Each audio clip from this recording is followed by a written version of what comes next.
Bom, pessoal, me chamo professor Nicolas, eu vou estar aqui com o Colégio Évora, a gente vai estar resolvendo a prova da UFMS 2025. Essa prova do PSV 2025, ela começa na questão 36. Então a gente vai resolvendo, são 5 questões, então vai da 36 até a questão 40. Um comentário sobre a prova, né, para a gente ter uma noção de como a prova vem caindo nos últimos anos. A UFMS ela não tem um padrão muito 100% bem definido, mas a gente consegue perceber algumas, vamos dizer assim, recorrências. Então, eu analisando as estatísticas acerca da prova do vestibular, então aqui não entra passe, terceiro ano, nem nada, somente o vestibular. Então, o que a gente percebe é que nos últimos anos, desde agora da última prova, que é o PSV 2025, para o PSV 2020, o que a gente percebe é que 65% das questões foram de mecânica, 20% de ondulatória, 15% daí dividida entre ótica, eletricidade e termologia. Então, a gente percebe que boa parte das questões estão dentro de mecânica, só que mecânica é muito grande. Então, sendo muito grande, a gente pode dividir ela. E quando a gente divide ela, a gente percebe que dentro da mecânica existem aproximadamente 46% de questões desses últimos anos envolvendo trabalho e energia, 15% cinemática, 15% hidrostática e 15% envolvendo impulso e quantidade de movimento, tá? A UFMS teve alguns anos que teve questões anuladas, né? Então isso não aconteceu agora nos últimos 2, mas se a gente pega os 3, 4, realmente a gente teve alguns problemas, né, de má elaboração da prova, mas aparentemente nesses últimos anos eles foram corrigindo e aí a gente está sem anulações. Então, vamos começar. Vocês podem pegar a resolução, né, aqui que a gente vai fazer, mas vocês podem pegar a prova e através do link aí da página do colégio, que também está na descrição, e vocês podem acompanhar o enunciado da questão, que eu vou ler. Então, questão 36, a nossa primeira, já deixei um esquemazinho ali no jeito. Então, no filme Passageiros, 2016, com Jennifer Lawrence e Chris Pratt, há uma cena na qual o protagonista se envolve em uma enrascada. Ele fica à deriva no espaço, fora da nave, indo em direção ao motor da nave. Apesar do desespero da situação, ele joga um objeto com determinada massa na direção do motor. Ao realizar uma força e empurrar a peça na direção do motor, a peça também exerce uma força sobre ele, fazendo com que se mova na direção contrária do motor, safando desse perigo. Então, querendo ou não, a gente está falando aqui um pouquinho de terceira lei de Newton, né? Mas vamos seguir. Vamos imaginar que o protagonista tem uma massa de 150 kg. Então, eu coloquei aqui como mH, que seria a massa do homem, 150 kg. E a peça tem uma massa de 100 kg, que eu anotei aqui como MP. A massa da peça é 100 kg. Ele se desloca segurando a peça, ou seja, os dois estão juntos, a uma velocidade de 3 metros por segundo, que eu representei aqui pela situação antes. Então, os dois estão juntos com velocidade de 3 metros por segundo. Com qual velocidade ele precisa jogar a peça na direção do motor para que ele se mova no sentido oposto ao que estava e com velocidade de 1 metro por segundo? Pessoal, então, a ideia é a seguinte, o que acontece? Ele está indo, vamos supor que o motor esteja aqui, então ele está indo na direção do motor, só que ele está à deriva no espaço, então ele está sem corda, ele não pode fazer nada. O que ele pensou? Bom, se eu empurrar uma peça que ele estava segurando na mão, se eu jogar ela para lá, o que acontece? Eu vou fazer uma força naquela peça para lá, no caso para a direita de vocês, e a peça, por ação e reação terceira lei de Newton, faz uma força em mim no sentido contrário. Então, se eu conseguir realmente fazer uma força necessária, já que a ação e reação são iguais, eu posso ter uma força necessária para que eu volte para trás e eu não caia lá no motor. Então, a questão trabalha com isso. A ideia dessa questão, 100%, é uma questão de conservação da quantidade de movimento. Então, eu tenho aqui a conservação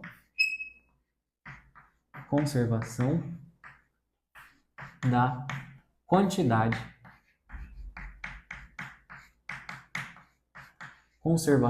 quantidade de movimento.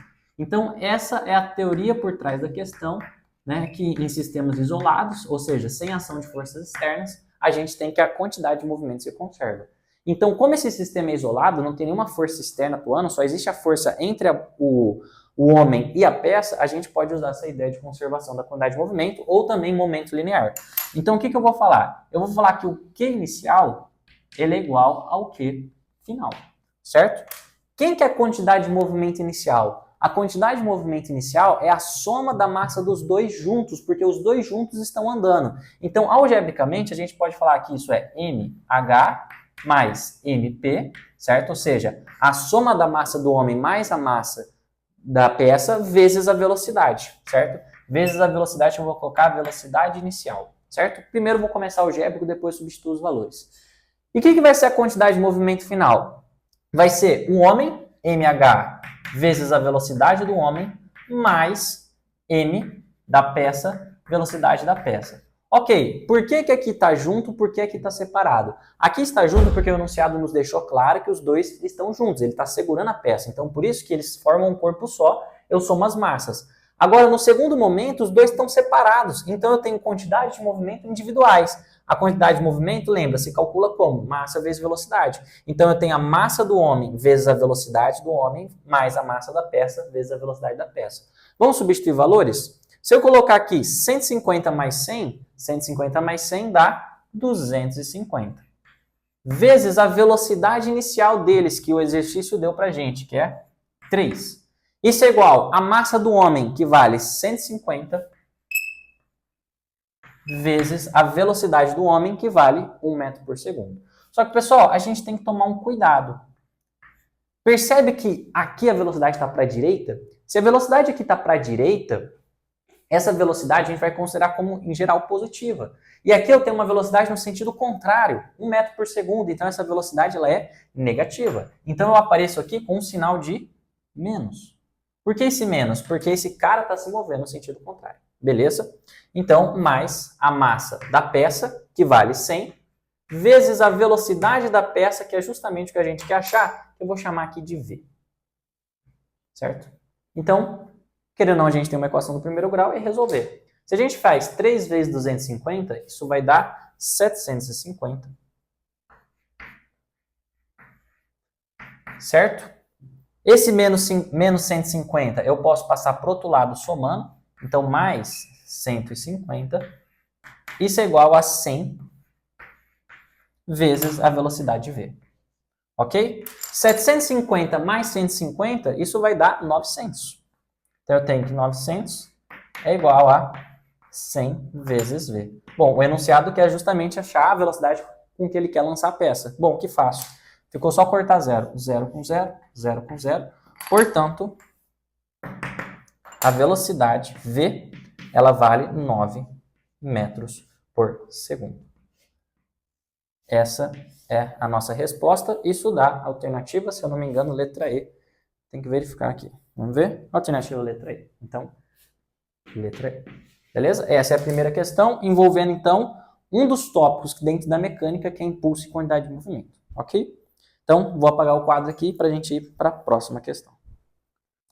Então, vamos lá, pessoal. Próxima questão, a questão 37. Ela está envolvendo um tópico de hidrostática. Hidrostática também está dentro da mecânica. Então, a gente está ainda dentro daquela ideia de que a UFMS gosta, que é cobrar a questão de mecânica. Então, vamos lá. Um grupo de estudantes propôs construir uma jangada de garrafas PET de 2 litros para manter objetos flutuando. Para testar o protótipo que iriam construir, eles decidiram que tentariam manter uma caixa de 80 kg, então eu já anotei essa massa aqui, 80 kg, com metade de seu volume fora da água, colocando a jangada abaixo da caixa. A caixa possui as seguintes dimensões, eu até coloquei aqui, ó, 0,4, 0,4, 0,25, certo? Quantas garrafas PETs de 2 litros, no mínimo, são necessárias para manter a caixa com metade do seu volume para fora? Para fins de cálculo, desconsidere o peso da garrafa, considere G igual a 10 e a densidade da água igual a 1000. Então, eu coloquei essas dimensões aqui.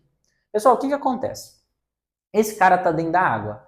Então, vamos analisar as forças que estão acontecendo aí. A primeira força que existe é a força peso, que eu já representei aqui. Então, esse corpo, por ter massa, ele tem uma força peso para baixo, ok? E aqui eu tenho uma outra força por, vamos dizer assim, esse objeto estar imerso no líquido. Sempre que um objeto está imerso no líquido, a gente tem essa força chamada empuxo, que vem devido à diferença de pressão, né, devido às diferentes alturas que a gente tem aqui.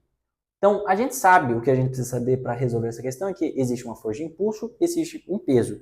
E a gente sabe que isso está em equilíbrio. Então, eu posso chegar que o impulso ele tem que ser igual ao peso. Ok? Esse é o cerne, esse é o principal da questão. Então, aqui é vamos dizer assim, a parte teórica inicial para a gente observar. Os dois têm que ser iguais. Beleza, vai dar um trabalhozinho por causa dessas garrafas PETs, mas a gente vai com calma. Como calcula o empuxo? Bom, o empuxo ele tem um módulo, né? O módulo dessa força empuxo é igual ao módulo do peso de líquido deslocado. Quando a gente faz essas contas, a gente chega na seguinte equação. É a densidade do líquido, que nesse caso é a água, então é ρH2O, né? Então a densidade da água, vezes o volume submerso, que eu vou colocar assim, ó, como volume sub, vezes a gravidade. Tá? Então é assim que se calcula o empuxo. Isso tem que ser igual ao peso. Como calcula a força-peso? A força-peso se calcula como massa vezes gravidade. Certo? Então o que eu vou fazer aqui? Bom, primeira coisa que a gente já consegue enxergar é que eu consigo cancelar esse G que está do lado esquerdo com o G do lado direito. Ok? E aí eu vou ter que começar a trabalhar nessas questões. Bom, a densidade da água eu tenho, não é problema. Essa densidade vale quanto? Vale 1000. Então ela vale 1000. O volume submerso a gente vai pensar um pouquinho. E a massa eu também tenho. Vamos pensar agora nesse volume submerso. O que é o volume submerso? É o volume que está dentro da água. Então, olhando esse cara, o exercício fala que metade da caixa está dentro da água, então metade do volume dela está dentro da água, além de N garrafas PET, que é o que justamente que a gente quer saber. Bom, então primeira coisa, precisamos calcular o volume da caixa. Como calcula volume de caixa? Ou seja, de um paralelepípedo, querendo ou não. O volume da caixa é você pegar o produto das dimensões. Então, A vezes B vezes C. Então, se eu pego esse volume da caixa, eu vou ter que multiplicar cada uma das dimensões. Então, vai ficar 0,4 vezes 0,4 vezes 0,25. Então, pessoal, quando a gente multiplicar esses caras, esse vai ser o volume da caixa total. Se você perceber aqui, 0,4 vezes 0,25, multiplicar por 0,25 é dividir por 4. Então, esses dois vai dar 0,1. Multiplicar 0,1 por 0,4, isso vai dar 0,04 metros cúbicos. Esse é o volume total da caixa, só que tem um problema, só metade dela está submerso. Então, se a gente colocar aqui o volume submerso da caixa, então volume submerso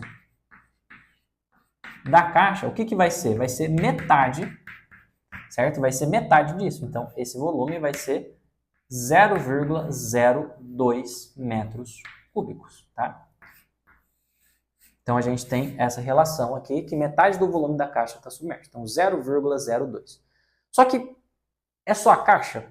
Não, eu tenho garrafas PETs também. Então, eu tenho que considerar isso no cálculo. Então, quando eu abrir esse meu volume submerso, o que está dentro da água? Metade da caixa que a gente colocou ali, 0,02, mais N, cadê? N vezes 2 litros. Só que, cuidado, pode usar esse 2, que é o volume da garrafa, 2 litros? Não pode. Por quê? Se você olhar, todas as nossas contas estão no sistema internacional. Então, eu tenho aqui em metro cúbico, eu tenho que o volume da caixa está em metro cúbico, a densidade da água está em metro cúbico, as forças estão em newtons, então a gente tem que passar para metro.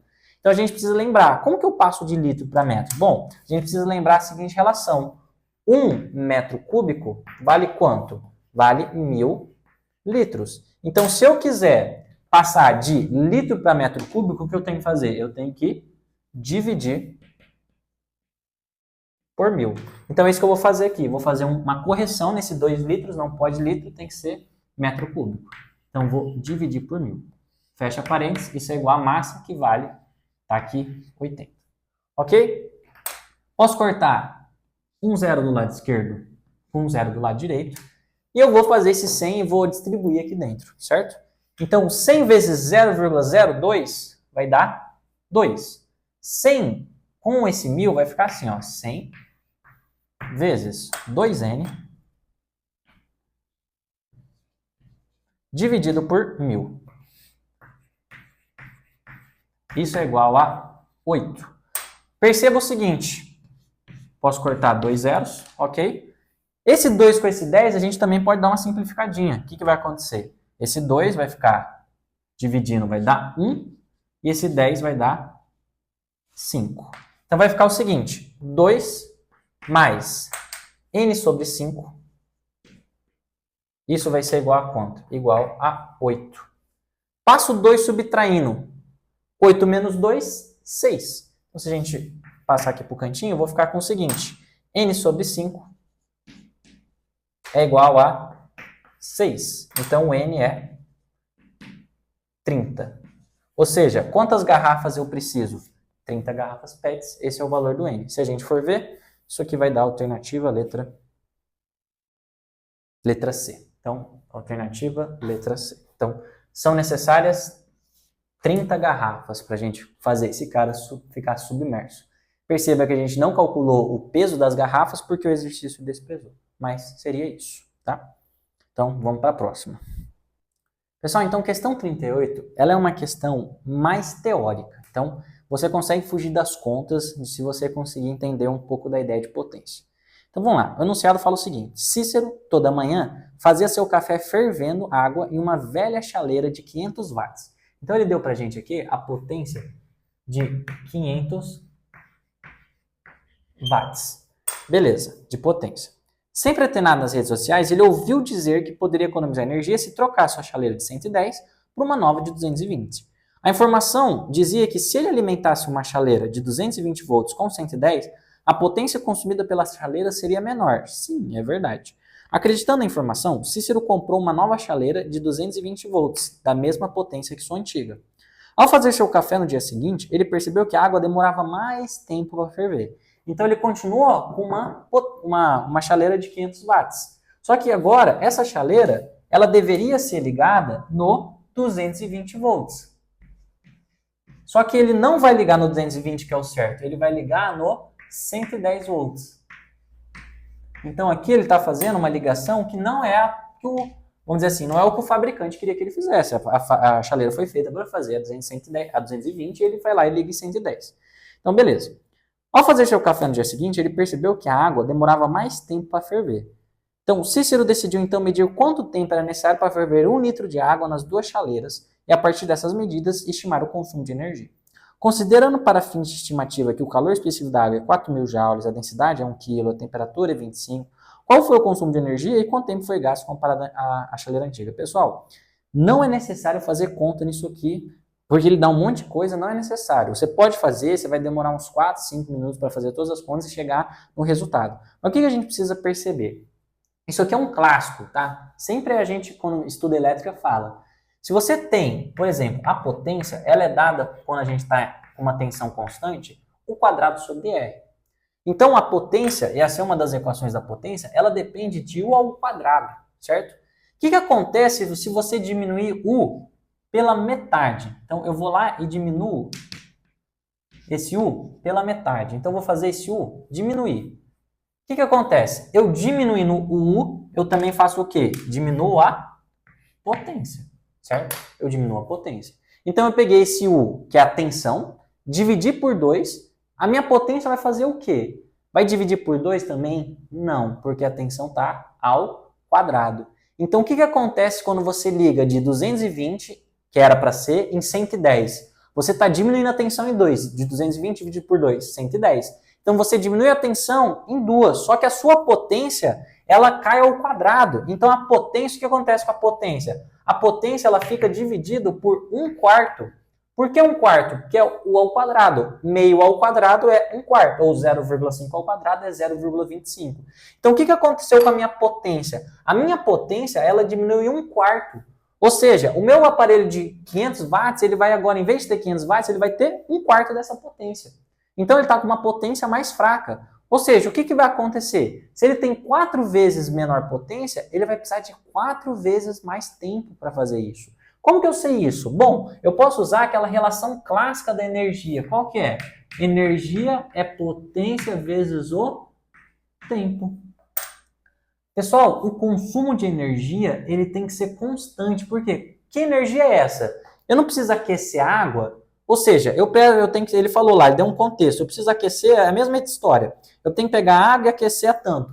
Bom, você vai precisar da mesma energia para a água. Não é porque você usou um equipamento diferente que a água vai precisar de energia diferente. Ela vai precisar da mesma energia. Então, o meu consumo de energia é o mesmo. É o mesmo. Então, o consumo de energia sendo o mesmo, como a minha potência diminuiu em 1/4, o que tem que acontecer com o tempo para compensar? Ele tem que aumentar, certo? Então, como a potência diminuiu por 4, para compensar a mesma energia, o tempo tem que ser 4 vezes mais lento. Então, sem fazer conta, poderia fazer conta? Poderia, mas esse é raciocínio, você vai lá e consegue matar. Letra C. A chaleira nova consumiu a mesma quantidade de energia e gastou 4 vezes mais tempo que a chaleira velha. Isso é verdade? Sim. É a mesma energia porque é a mesma energia para aquecer a água. E por que 4 vezes mais tempo? Porque a potência ficou 4 vezes mais fraca. Se ficou mais fraco, vai demorar mais até a chaleira esquentar. Então, quanto mais? 4 vezes o tempo, para compensar a potência 4 vezes menor. Então, a gente fica aí com a alternativa letra C. Ok? Então, vamos lá para a próxima. Vamos lá, pessoal. Questão 39. Sonorizadores são ranhuras feitas no asfalto das rodovias para que quando um veículo passa, um som seja produzido. Então é o que eu tentei representar aqui. Eu tenho 2, né, desses sonorizadores, eles estão separados por uma distância que eu vou chamar de distância ΔS.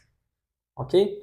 Beleza. Então, Marcelo, ao passar com seu carro sobre um desses sonorizadores, a velocidade de 72 km por hora, percebeu um som emitido, era exatamente um lá, 440 Hz. Então, o que eu percebo? Quando a minha velocidade ela é 72 km por hora, eu percebo que o som, ele é quanto? Ele é de 440 Hz, que seria uma nota lá.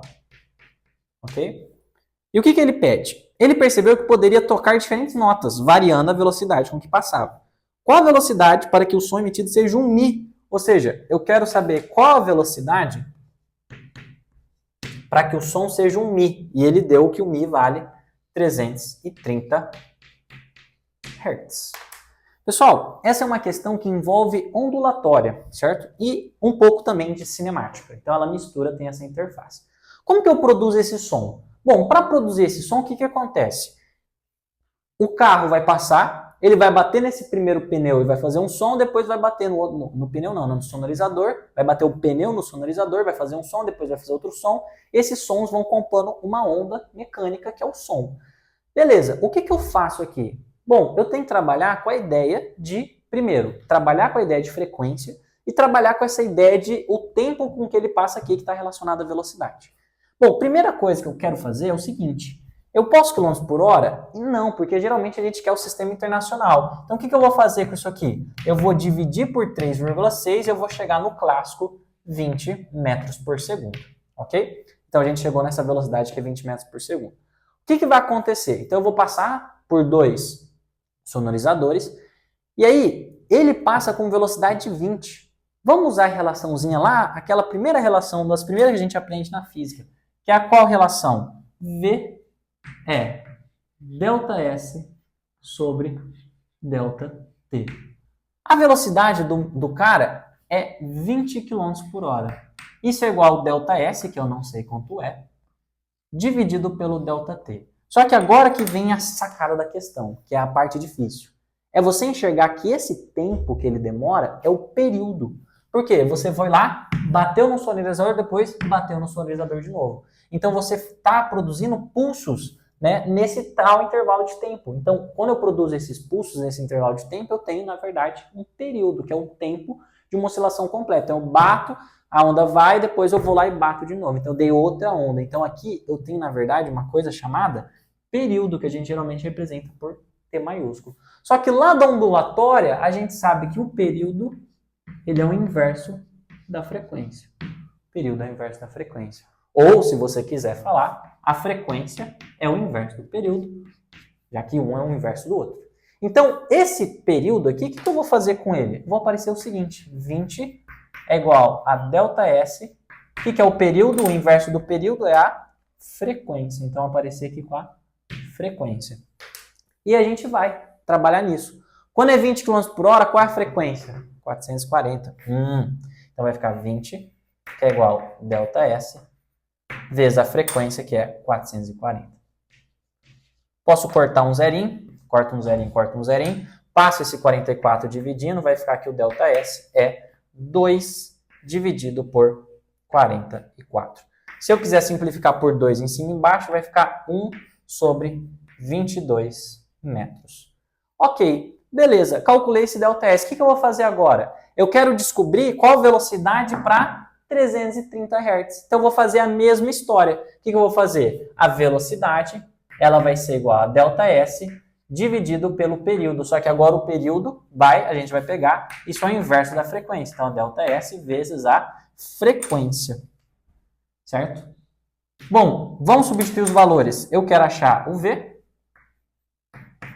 O ΔS a gente achou na manipulação anterior. Então, ficou 1 sobre 22 vezes a frequência que ele já nos deu, que essa frequência vale 330. Certo? É isso mesmo. Deixa eu só confirmar se era 330 mesmo. Isso, um Mi de 330. Certo? Então, beleza. Fazendo as nossas continhas, a gente chega nisso aí. Vamos fazer umas continhas aqui, então. Quando eu dividir 330 por 22, então, se você fizer isso, dá para você simplificar por 11, por exemplo. Então, vai ficar 330 dividido por 22. Simplifica por 11, vai dar 110 dividido por 11.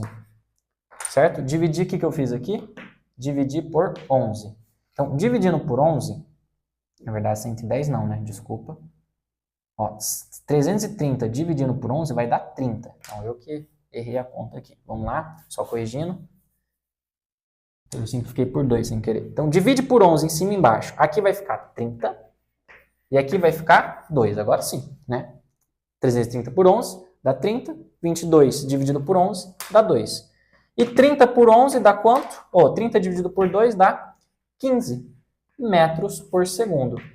Só que as alternativas, se você olhar, tá em quilômetros por hora. Cuidado com a pegadinha. Tem uma alternativa aí que está 15 quilômetros por hora, mas é 15 metros por segundo. O que eu tenho que fazer agora? Multiplicar por 3,6. Então, multiplicando por 3,6, eu vou chegar em 54 quilômetros por hora, que isso aqui vai dar a letra E. Ok?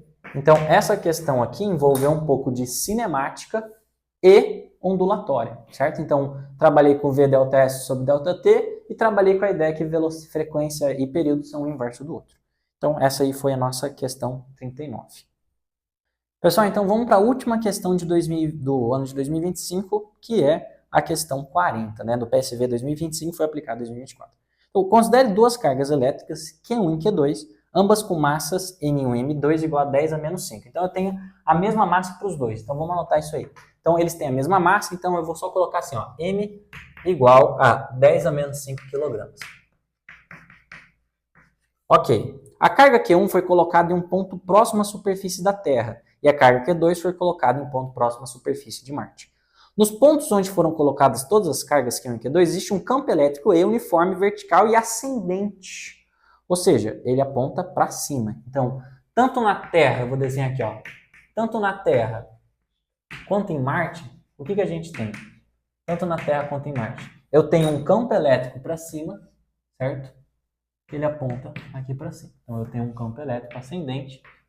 E ele deu que esse E vale, deixa eu pegar aqui, 10 a sexta Newton por Coulomb. Beleza. Sabendo que nessas condições as cargas estão em equilíbrio, e considerando que a gravidade da Terra é 10 e Marte é aproximadamente 38%, os valores de Q1 e Q2, seus sinais são. Pessoal, o que acontece?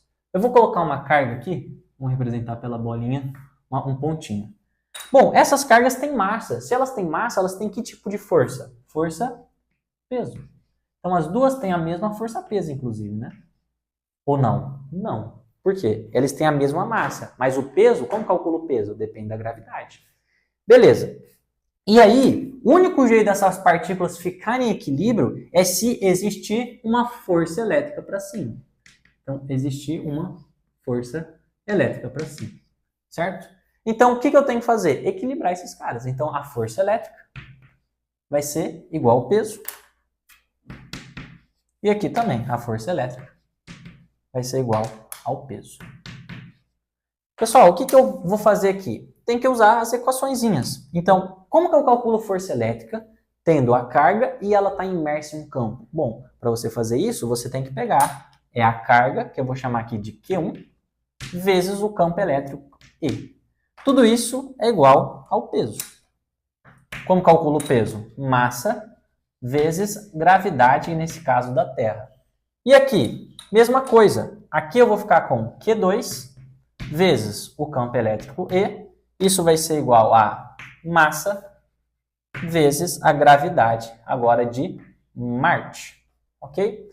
Então, eu vou fazer essas duas continhas em paralelo e eu vou achar as cargas. Então, como que eu acho essa carga? É só pegar a massa vezes a gravidade e dividir por E. Então, vamos lá.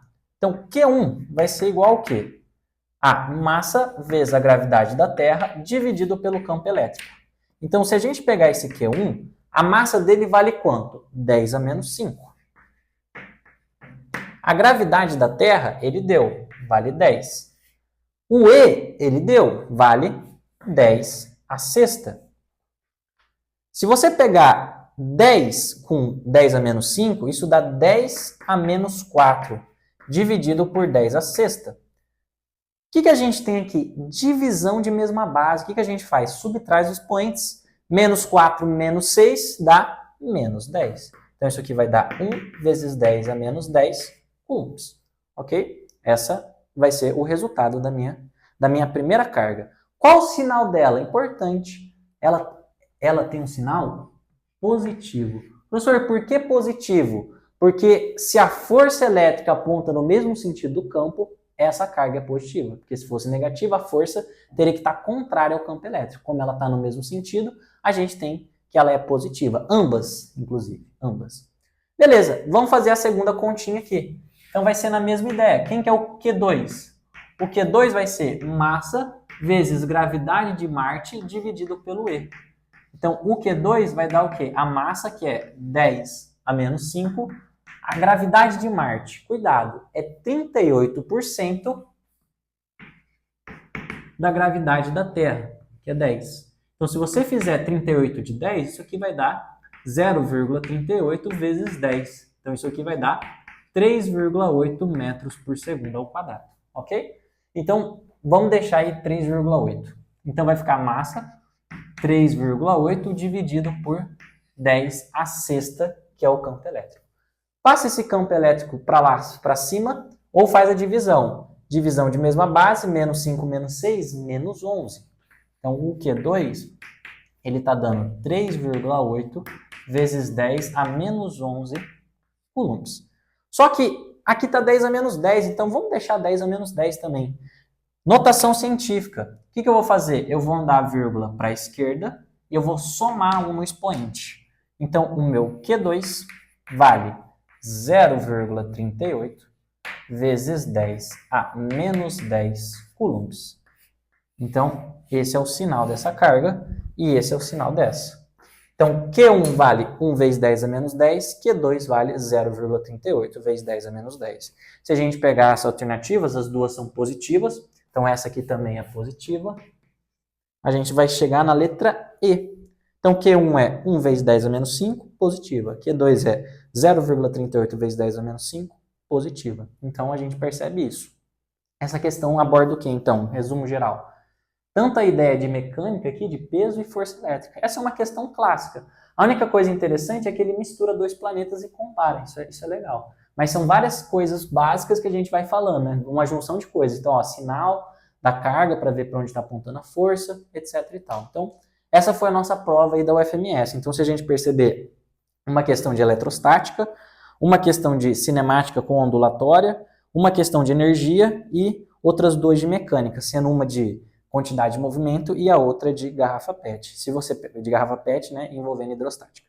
Então, se você perceber, tá meio que naquela de priorizar a mecânica, certo? Então, se a gente considerar a mecânica uma grande área, tem uma, duas, a gente pode falar com 3 questões de mecânica. Então, a gente tem que estar muito atento aí na mecânica, nessa grande área da mecânica. Certo, pessoal? Então, foi um prazer. Eu desejo sorte. Se vocês precisarem, a gente tem outras resoluções de anos anteriores para vocês acompanharem também no canal. Fiquem à vontade aí, qualquer coisa, coloquem um comentário. Obrigado.